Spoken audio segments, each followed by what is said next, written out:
I was thinking quite a while ago already. You know, most viewed in whole life English is the blue gargura.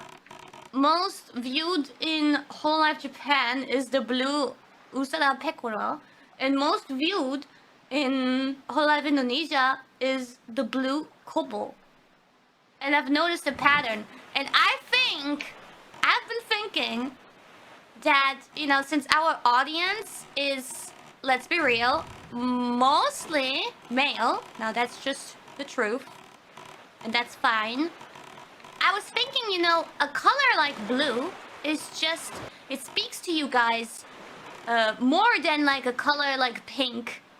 Now, obviously, that's not the only factor, but I feel like it's subconsciously easy on your eyes and will give you guys a better feeling when watching than some super pink cutesy design. Okay, that's just my theory.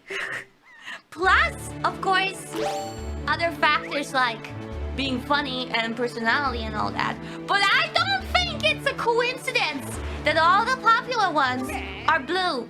And maybe, yeah, they're also kind of all... Although, no. Maybe... Kusogaki... I mean, they have, like, maybe some sort of small similarities in... Yeah... I mean, maybe... Maybe... No, Corona is dark blue. I'm talking actually specifically about light blue. I think light blue has this subconscious effect on everybody, though.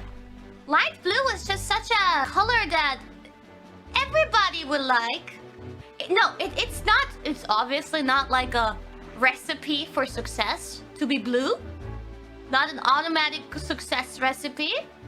That's why not everyone who is blue has 5 million subscribers. But I'm just saying.